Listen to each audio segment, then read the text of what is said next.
par rapport à ce processus, nous avons tenu une rencontre de révision des textes du CNAS, c'est-à-dire le statut et les règlements intérieurs, avec le Bureau national du Conseil national des aînés du Sénégal.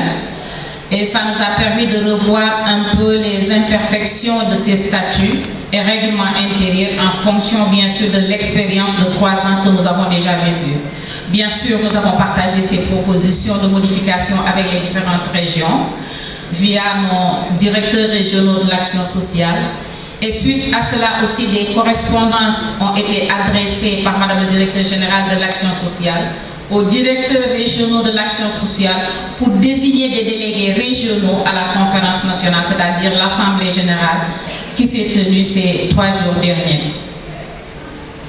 Justement, en termes d'Assemblée générale, comment ça s'est déroulé? Nous avons effectivement, avec l'ensemble des délégués, révisé les statuts. Nous nous sommes limités aux statuts, disant que le règlement intérieur pourrait être revu par le comité exécutif national ultérieurement pour validation. Mais les innovations majeures qui ont été intégrées dans ces statuts, c'est la mise en place d'un comité des femmes du Conseil national des aînés du Sénégal et bien sûr un conseil des sages. Nous avons présenté le président du CNAS, le président sortant, a présenté son rapport moral et bien sûr les rapports d'activité de 2020 à 2023. Bien sûr, s'en est suivi la présentation du rapport financier par le trésorier et l'élection du bureau exécutif national. Alors, avant de lire ce bureau exécutif national, comme l'exigent les textes, c'est-à-dire les statuts du CNAS, nous avons tenu à mettre en place d'abord le comité exécutif national, duquel va sortir le bureau exécutif national. Alors c'est un comité de 25 membres, 4 représentants des fédérations d'associations de personnes âgées, c'est-à-dire un représentant par fédération, un représentant de la Fédération sénégalaise des associations de personnes handicapées, 14 présidents de conseil régional des aînés, 5 représentants des associations de personnes âgées non affiliées à une fédération et bien sûr une représentante du comité des femmes du CNAS en la personne de sa présidente. De ce comité exécutif national, bien sûr, comme je disais tantôt, est sorti justement le bureau exécutif national. Alors, monsieur le secrétaire général, tant que le consensus était possible, ils ont joué sur ce consensus. C'est juste à quelques postes près qu'il a fallu faire une élection et on s'en est sorti. Disons, on a voté, mais vraiment un vote consensuel en plus. Vraiment, c'était le consensus qui a perduré pendant tout le processus. Alors, ce bureau se présente comme suit. C'est un bureau exécutif national de 16 membres. Le président, qui est à vos côtés, M. Mamburan Faye, qui est de Dakar.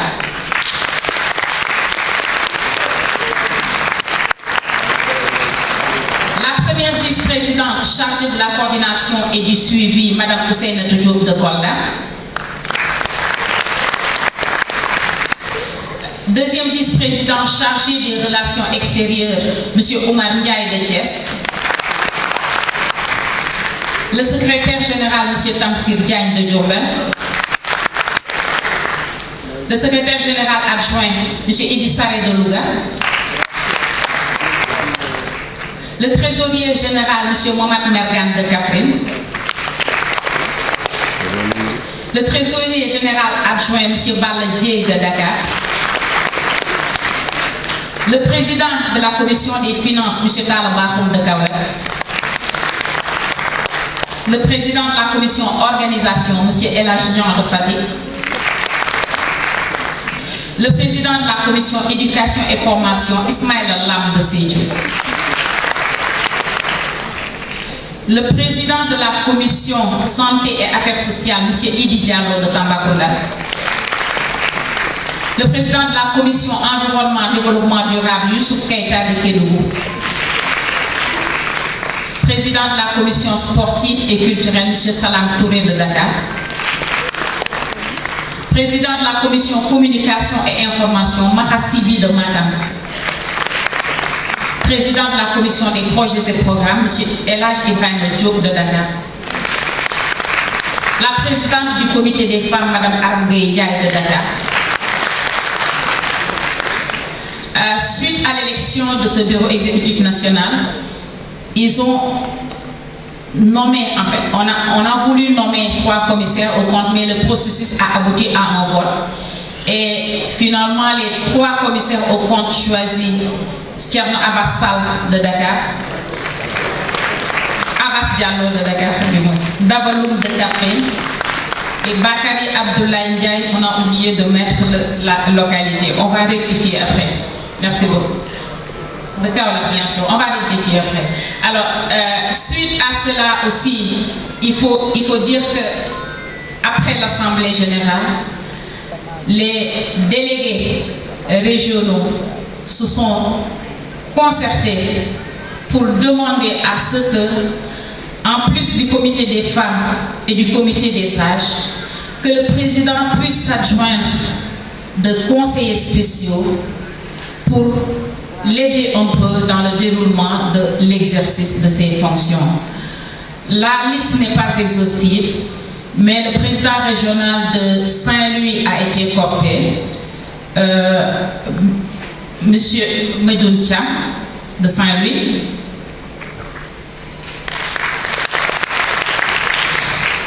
Monsieur Medoun Dem aussi de la FAPAS a été choisi. Et bien sûr, monsieur Momodou Diata de la région de Ziguinchor.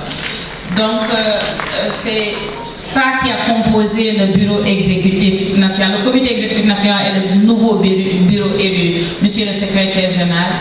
Et on termine par cet adage que le directeur régional de l'action sociale de Dakar a bien voulu partager avec nous. À société prévenante, filière utile, pour montrer combien ces personnes nous sont chères et nous sont utiles. Merci de votre aimable attention.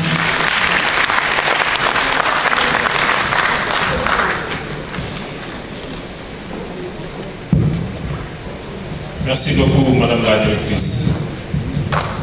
Elle nous a présenté le processus de renouvellement du Conseil national des aînés à travers l'Assemblée générale. Nous tâchons pour vous battre. Xalé yi gis ngeen mag ñi bàyyi keroog ñetti fan yi dañ nekk Thiès def Assemblée générale bu mucc ayib pare taxawal seen comité exécutif ak seen bureau et puis de manière démocratique mais consensuelle ñu leen di ñaan aussi bu ngeen di teewal seen i kuréel ngeen taxawee ko noonu ñoo ngi nii les aînés bu jógee ci madame la directrice des groupes vulnérables dañuy jox léegi kàddu gi madame la représentante de l'UAL madame Khadjata Ba mu tam prononcer son allocution au nom des élus locaux.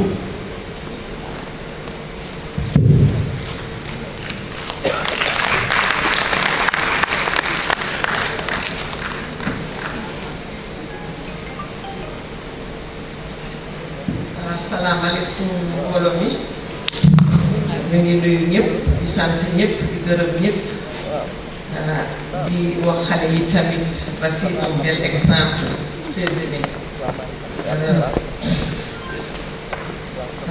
Monsieur le secrétaire général du ministère de la Santé et de l'Action sociale, représentant Madame le ministre,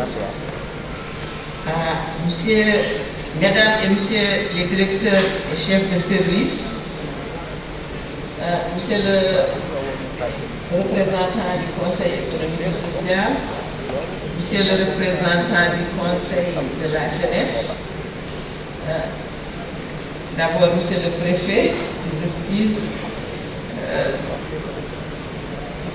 Monsieur le président du Conseil national des aînés du Sénégal, Monsieur le représentant des partenaires au développement, chers participants, je prends la parole au nom du président de l'Union des associations des élus locaux, UAL, empêché, Pour magnifier l'organisation de cette importante et pertinente rencontre, l'IAL a signé une convention de partenariat avec le ministère de la Santé et de l'Action sociale. Cette convention, qui est en train d'être évaluée actuellement, porte plusieurs activités qui impactent la vie des populations de nos collectivités territoriales. En effet, les élus locaux sont représentés dans toutes les instances et participent dans l'ensemble des activités qui sont organisées par le ministère de la Santé et de l'Action sociale. À travers nos plans de développement et nos budgets, nous associons les personnes âgées, les autres acteurs dans la priorisation et la mise en œuvre des actions.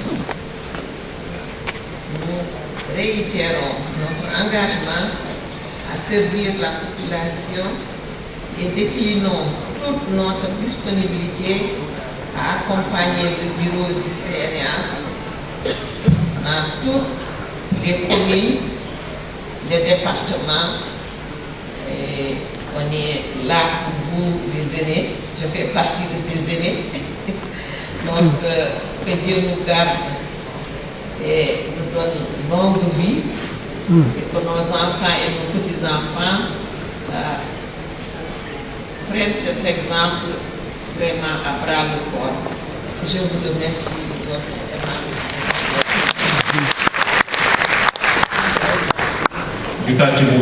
Madame Khadijata Ba,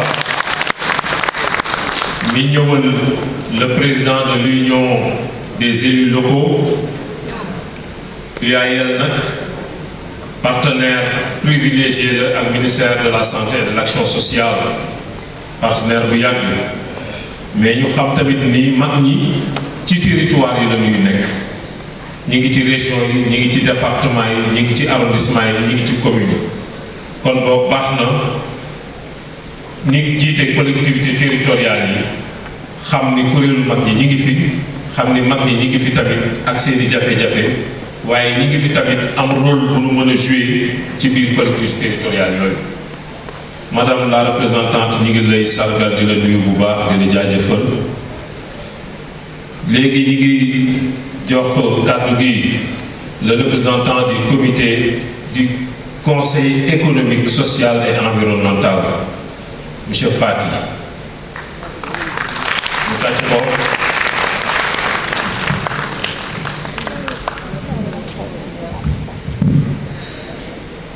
Assalamu alaikum, assistance bi. Defe naa wax fi olof mooy gën a jekk ma wax fi français. maa ngi wuyu ci turu docteur Sadia Fati, dama nekk pharmacien, nekk au niveau du conseil économique, social et environnemental comme rapporteur commission santé affaires sociales. damay tàmbali kàddu bi di gërëm d'abord le président de notre institution Abdoulaye Daouda Diallo, teg ci la secrétaire générale de l'institution docteur Anta Sané, ñu jox kàddu bi pour ñu ñëw taxawal fii institution bi. Mais bëgg naa boole ci gërëm bi le ministère de la santé et de l'action sociale. Vraiment voilà un ministère bi nga xam ne dafa jox institution bi toll ni conseil économique, social et environnemental responsabilité bu mag, parce que bi ñu fa nekkee boobu ba léegi depuis avènement président Macky Sall ñu koy nuyu au passage, mais jamono yi toll nii ce ministère là musul tàmbali dara, musul sumb dara te booloo ci institution te ñun rafetlu nañu loolu, comprendre ko ba tax na suñu plaidoyer bëri ñu def ñu gis ne plaidoyer ñu mës a def te ñoom ñu bëgg pour mu àndu mu nekk loo xam ne ay plaidoyer yi taxaw la ba noppi. Dinaa ci jox exemple carte sanitaire Sénégal bi nga xam ne ñun dañ ci liggéey lu bari, def proposition président de la République ba tey au niveau des départements ñu am ci ay infrastructures yoo xam ne plaidoyer boobu am na lu mu ci indi sànq le directeur de monsieur Fati moom ma doon xamal ni au niveau des départements il y a une possibilité pour les personnes âgées aujourd'hui de ne pas se déplacer, n'est-ce pas, pour que ñu mën a ñëw à Dakar solliciter yenn pouvoir yoo xam ne mën nañ ko am ci seen département yi loolu vraiment lu baax la parce que ñëpp ñu ngi fàttaliku ne le président Macky Sall doon taxawal l'acte 3 de la décentralisation mu juróon fi coow bu bëri ci réew mi parce que nit ñi dañu wax ne région yi bu ñu leen dindee loolu ñu am comme avantage département yi mënuñu ko yóbbu mais tey je crois que l'histoire est en train de lui donner raison parce que département yi ñëpp nañ nañ ne aujourd'hui am na tawaay yoo xam ne bu ñu continuer ci li ñu nekk war nañ mën a jural askan bi lu bëri donc ñu ngi remercier pouvoir public yi pour loolu nga xam ne def nañ ko maintenant par rapport aux personnes âgées au niveau de l'institution qui est le Conseil économique, social et environnemental mës nañ dalal benn association bu mel noonu defe naa ci groupe bi la bokk audition bi am na ñu def ci plaidoyer yoo xam ne gëm nañ ne am na lu mu jur parce que li ñu won tey nii ci suba par rapport ak gouvernance bu ngeen wonee fii nii c'est-à-dire présenter seen bureau bi mu nekk vraiment loo xam ne ñun dañ koy rafetlu parce que ñëpp ñu ñu woo fii jóg nañ taxaw ça veut dire que yëf yi on l'a fait de façon démocratique te loolu suñu jeunesse bi daf ci war a inspiré wu ñoom nga xam ne cadeau lañ la jeunesse c'est un cadeau pour la nature de la nature pour une société mais les vieillards c'est une sorte de d'art donc ku ko amul rek amuloo repère jeunesse bu nekk dafa war a am repère te yéen li ngeen wane fii ci loolu mooy que bu ñuy taxawal kuréel yu mel nii jeunes yi war ci inspiré jërëjëf ci bu ngeen doxalee noonu di ñaan yàlla nag plaidoyer yi continuer ñun nag loolu mooy suñu rôle porter plaidoyer bi yóbbu ko fi ñu ko war a waxee teg ko ci loxo ñi ko war a yëkkati pour que financement yi dem ci loo xam ne su mënee ko pour ànd def ko defandoo ko vraiment le gouvernement du Sénégal en premier le ministère de la santé particulièrement bi nga xam ne foog ngeen sukkandiku mu accompagner ñu ci lépp li ngeen bëgg a def monsieur le préfet monsieur le secrétaire général monsieur le président des personnes âgées monsieur le représentant du conseil régional de la jeunesse de Dakar yi mooy kaddu yoo xam ne dama ko bëgg di terminer rek di rafetlu vraiment surprise mu am fii loolu vraiment organisateurs yi da ngeen may ma mu wax ko parce que nit moom nit kese la da ngay boo xamee lu baax ci moom dafa am jotaay yoo xam ne foog nga ko war a waxee muy le secrétaire général du ministère de la santé et de l'action sociale dama bëgg indi témoignage boo xam ne tey bu occupé position bi te di ko ñaanal nag mu am position bu kawe man dama bokk ak moom en 2079-2000 on venait de sortir de l'université tout fraîchement ñu nangu dem ci àll bi man xaw ma ko fenn foofu laa ko xamee ñu dëkk bu ñuy wax man ma nekk dëkk bu ñuy wax Diofior ci séeréer yi moom mu nekk dëkk bu ñuy wax Nangaan sama pharmacie li ma fa am ci stock ci garab moo doon sa 500 000 mais nangu naa fa taw parce que li ma fa fekk bu fa pharmacien nekkul askan nga dina gën a sonn moom mu dem dëkk bu ñu woon Ndangaan en tant que médecin mu nekk foofu mais pour nit ñi doon gis infirmier sa problème la un médecin bu génn dem nangu toog foofu yor benn poste boo xam ne infirmier sax du fa nangu toog mu liggéey fa liggéey bu ren mujj ay tey bu ñu demee ci dëkk bi man ak moom bu ñu taxee nit ñi dañuy ñëw di terminer ak ñaar loolu mooy Sénégal il faut que nit ñi ñu jël engagement di servir ce pays là sans avec désintéressement te yéen les personnes âgées ci tànk yooyu ngeen nekk parce que à cet âge là vous avez dû être à la maison di xaar xale di leen indil di leen teg di leen mais ngeen jël seen énergie seen temps ñoo bokk fii donc ñun ñaar jeunesse moins jeune les vieillards ñëpp nañ bokk liggéey suñu Sénégal bii ñu am réew bu am sutura la réew mu am daraja la réew mu tranquille la donc nañu liggéey pour que tranquillité boobu ak sagesse boobu mu yàgg di ñuy accompagner jërëjëf.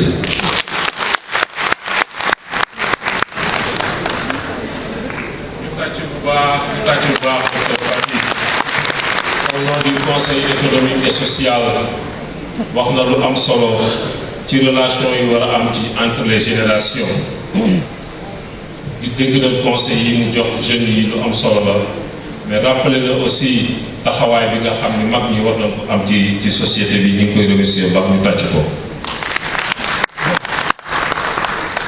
Monsieur le secrétaire général comité d'organisation bi nee na nan leen remercier bu baax la présidente des bajenu gox de Dakar Sénégal. nee na bi ñu ko waxee mbir mi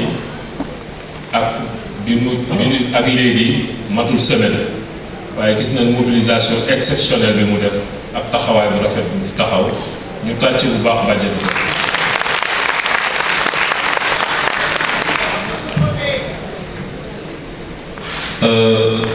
am na benn combat nag en coulisses bu ma fiy wax ndax le président du conseil national des aînés dafa dëkk le président du conseil régional des jeunes xam naa après promoteur yi ñu wàcc combat ngi noonu léegi bu ñu jógee ci loolu dañuy jox kàddu gi le président du conseil régional des jeunes xam naa bu ñëwee dina confirmer moom li gars yi def mu dëggal boppam.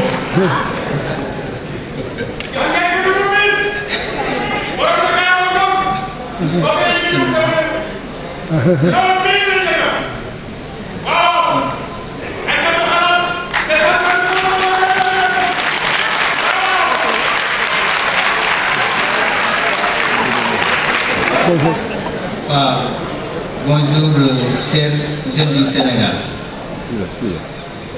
chères autorités, à vous les personnes âgées, recevez nos hommages.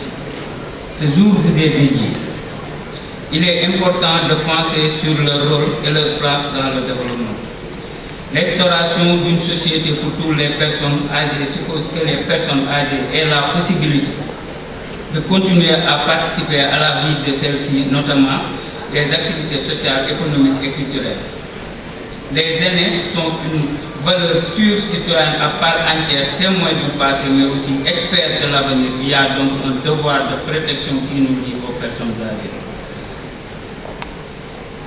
Nous, jeunesse du Sénégal, nous voulons vous dire, grands-parents, votre présence au sein de notre communauté est d'une importance capitale, car Wolof moo wax ni mag baax na ci kër bu ñu fi amee sañ-sañ toog daa fekk ni yéen a ñu gunge.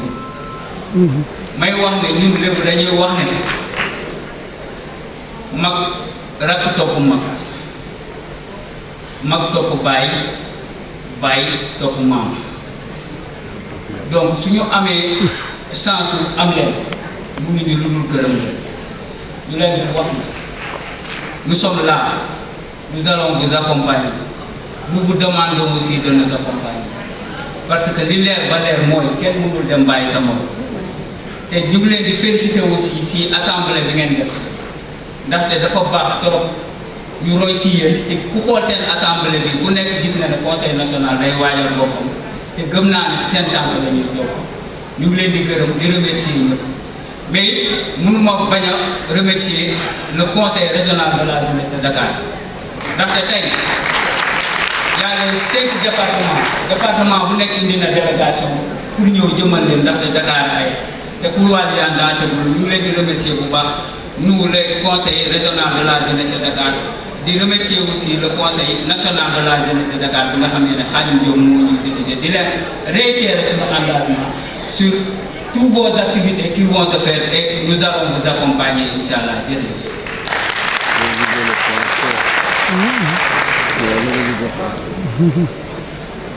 ñu tàccu le président du conseil régional des jeunes ci engagement bu am solo bi mu jël en faveur des personnes âgées, en faveur des aînés. ñuy rappeler rek ni lii orientation bu madame le ministre joxe woon la en 2022 bi ñuy def bi ñuy célébrer journée nationale des personnes âgées ndax dañ ko buñ ko daan célébrer dañ tàmmoon rek woo mag ñi seen biir ñu célébrer ko wax daal di dem mu ni ñu lii baax na bu ngeen koy def ngeen boole ci xale yi waaye ngeen boole ci jigéen ñi ndax ñoom ñoo nekk ci kër yi dina tax ñoom ñu préparé wu xam lan mooy vieillissement mais dina tax tamit ñu mën a prise en charge bi mën a gën a ñoom monsieur le secrétaire général dafa naa le comité d'organisation matérialisé la orientation boobu leen ministre joxe aussi ñuy wax ni dañuy remercier bu baax aussi conseil national de la jeunesse ndax bi ñuy taxawal conseil national des aînés du Sénégal dañu def benchmarking ci ñoom daanaka ñoom xelal na tuuti mag ñi pour nuy doxalee ba dajale organisation yooyu dañ ci liggéey ak ñoom lu am solo lu yaatoo yaatu ci biir ak waa direction générale action sociale ñu ngi leen di gërëm leen sant ñu tàccuwaat bu baax jeunes yi ce sont des jeunes qui ont du mérite léegi nag ñu jox kàddu gi le président du conseil national des aînés Mame Birame Faye conseil national des aînés nag ñu ngi ko taxawal en 2019 mu regrouper l'ensemble des organisations de personnes âgées yi nekk Sénégal waaye tamit mu am ay kuréel ci bépp département ak ci bépp région du Sénégal moom la ñu defoon président bi ñu koy sos en 2019 démb bi ñu defee renouvellement yi mu amaat confiance au conseil bi te xam naa loolu taxawaayam engagement détermination moo ko jox ñu tàcc ko bu baax monsieur Mame Birame Faye